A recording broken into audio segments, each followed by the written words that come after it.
Meu nome é Gilberto Xavier, eu sou professor no Instituto de Biociências da Universidade de São Paulo, responsável pelo Laboratório de Neurociências e Comportamento, onde nós fazemos estudos sobre as bases neurais da memória e da atenção. Esses estudos são realizados tanto em animais, em que a gente investiga os circuitos neurais relacionados com memória espacial, particularmente de estruturas do lobo temporal medial, como o hipocampo e a amígdala, quanto de atenção em tarefas comportamentais que são especificamente desenhadas para se investigar essas funções.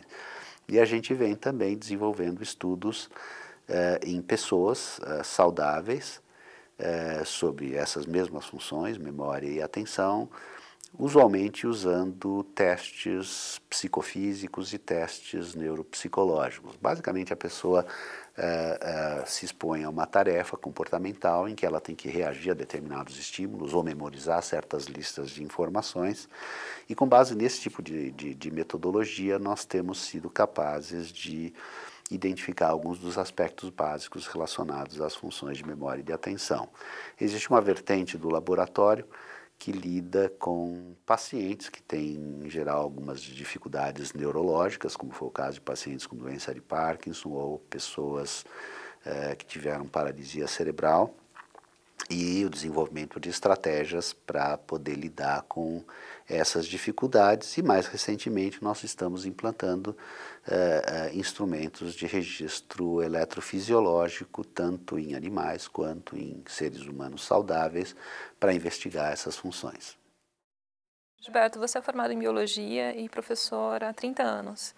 Por que você se interessou em estudar neurociência? Olha, esse interesse na neurociência surgiu quando eu era adolescente. Na verdade, eu tinha, acho que como todos os adolescentes, tinha um pouco esse desejo de entender o que nós somos, como é que nós pensamos, o que é a nossa consciência, para onde nós vamos. São perguntas que atingem todo mundo nesse estágio da vida. E eu, quando era adolescente, também tive essa preocupação de entender o que era a nossa consciência, como é que nós pensávamos, como é que eram os nossos raciocínios.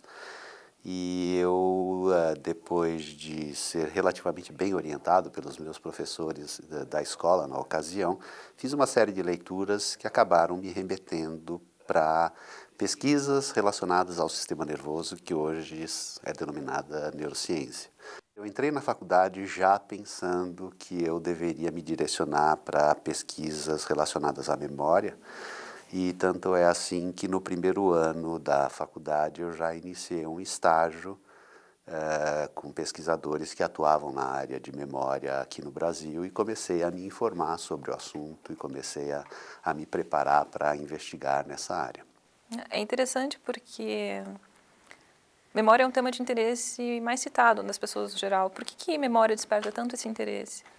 A impressão que eu tenho é que a memória é muito valorizada na nossa sociedade, e mais do que isso, é algo que é importante para as pessoas no seu dia a dia. Quer dizer, as pessoas no seu dia a dia dependem tremendamente das funções de memória para tocar suas rotinas, eventualmente para ter sucesso nas suas profissões, nos seus estudos, etc. Então, a memória é uma das funções mais fundamentais para a vida do ser humano. Isso não se restringe só à quantidade de informações que a gente é capaz de armazenar para uso posterior, mas também em relação à própria forma como a gente pensa sobre as coisas, como a gente reage às coisas, como a gente presta atenção às coisas. Tudo isso é decorrência do funcionamento da memória.